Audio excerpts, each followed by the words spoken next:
नमस्कार दोस्तों, अमित की कहानियाँ चैनल पर आपका स्वागत है। आपके लिए एक छोटी सी कहानी है। शायद आप लोगों ने यह कहानी सुनी होगी, लेकिन दोस्तों इस कहानी को सुनने के बाद इसके सार को ज़रूर सुनना, जो आपके सक्सेस के लिए बहुत ही यूजफुल है। तो चलिए कहानी को शुरू करते हैं। एक समय की बात है, एक जंगल में एक खूंखार शेर राज करता था।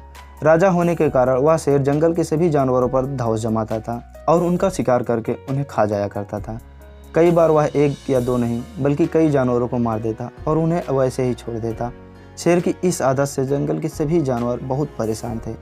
उन्हें डर लगता था कि इस तरह एक दिन शेर जंगल के सभी जानवरों को खा जाएगा।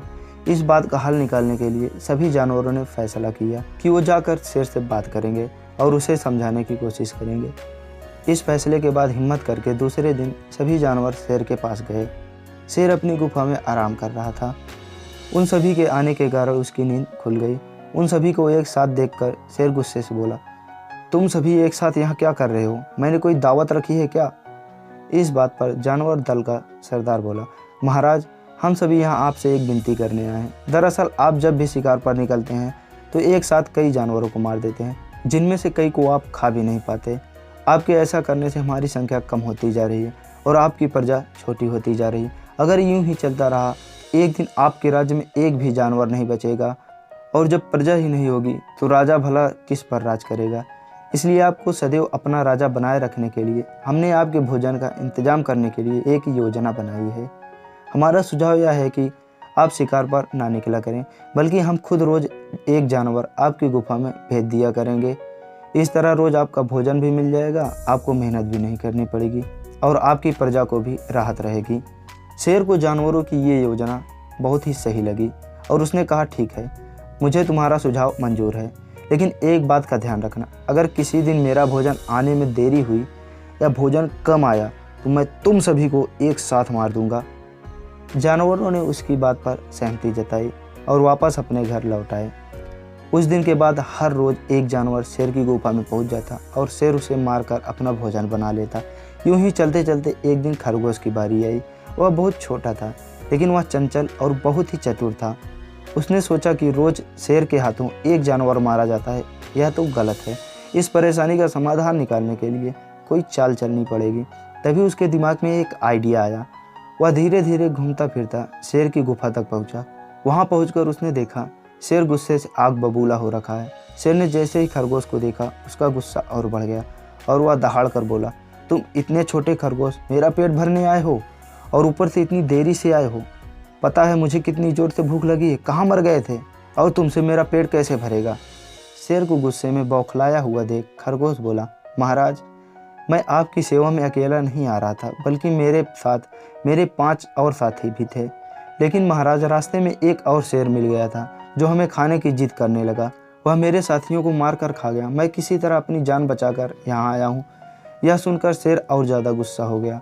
वह बोला, एक और शेर? कौन है वह और मेरे जंगल में क्या कर रहा है? खरगोश ने कहा, महाराज, वह बहुत बड़ा शेर है और जब मैंने उससे कहा कि तुम हमारे महाराज का भोजन खा रहे हो तो वह बोला, आज से मैं तुम्हारा महाराज हूँ और मेरे अलावा इस जंगल में कोई और शेर नहीं रह सकता। मैं सबको मार दूंगा। वह आपको भी मारने की धमकी दे रहा था। अच्छा, ऐसी बात है। मैं भी देखूं कि ये कौन सा शेर है जो मेरे जंगल में आकर मुझे ललकार रहा है। ले चलो मुझे इसके पास, शेर ने गरज कर बोला और खरगोश के साथ चल दिया। खरगोश उसे जंगल के बीच मौजूद एक कुएं के पास ले गया और बोला, महाराज, वह इस गड्ढे के नीचे गुफा में रहता है। आपको आता देख शायद वह अंदर घुस गया होगा। दूसरे शेर को देखने के लिए जैसे ही शेर ने कुएं में झाँका तो उसे अपनी परछाई दिखी और उसने समझा कि वह दूसरा शेर है। इसके बाद उसने शेर को ललकारने के लिए जब दहाड़ मारी तो उसी की दहाड़ गूंजकर उसे सुनाई दी। वह इतने गुस्से में था कि वह कुछ समझ नहीं पाया और उसे लगा कि वह दूसरा शेर भी उसे ललकार रहा है। बस इतने में शेर को और ज़्यादा गुस्सा आ गया और उसने कुएं में छलांग लगा दी। छलांग लगाते ही शेर कुएं की दीवार से टकराया और पानी में गिरकर मर गया। यह खबर जब जंगल के बाकी जानवरों को मिली तो सारे बहुत खुश हुए और खरगोश की जय जयकार करने लगे। दोस्तों, यह कहानी तो बहुत छोटी सी और नॉर्मल कहानी जैसी ही है, लेकिन इस कहानी को बताने का मेरा मकसद बहुत ही गहरा है। इस कहानी से हमें क्या सीख मिली या हमें क्या सीख लेनी चाहिए, वो मैं आपको बताता हूँ। यह कहानी हमें बहुत ही गहरी सीख देती है कि हमारी भी ज़िंदगी में बहुत ही मुश्किलें, बहुत ही मुसीबतें आती हैं। हमें उन मुसीबतों से घबराना नहीं है, उन मुसीबतों का सामना करना है, उन मुसीबतों से लड़ना है, वो भी अपने दिमाग का इस्तेमाल करके। मुश्किल से मुश्किल परिस्थिति में भी हमें अपने दिमाग को शांत करके उस मुसीबत का हल सोचना है। तो देखना, बड़ी से बड़ी कठिनाई भी बहुत ही आसानी से हल हो जाएगी। यदि वह खरगोश भी और जानवरों की तरह बिना कुछ सोचे समझे शेर के पास चला जाता तो वह भी शेर का निवाला बन जाता, लेकिन उसने अपने मन को शांत करके उस मुसीबत का हल निकाला, जिससे उसने अपने साथ साथ सभी जानवरों की जान बचा ली। तो दोस्तों, सही समय पर सही निर्णय लोगे तो निश्चित ही अपने रास्ते में आने वाली सभी छोटी हो या बड़ी मुसीबतों को दूर कर पाओगे और अपने लक्ष्य को प्राप्त कर सकोगे। हमेशा की तरह पूरी कहानी सुनने के लिए धन्यवाद दोस्तों। तो मिलते हैं एक नई वीडियो में एक नई कहानी के साथ। तब तक के लिए हमें इजाज़त दीजिए। खुश रहिए, मस्त रहिए और अपनों का ख्याल रखिए। और हाँ, कहानी पसंद आई हो तो वीडियो को लाइक, शेयर और चैनल को सब्सक्राइब करना ना भूलें। धन्यवाद दोस्तों।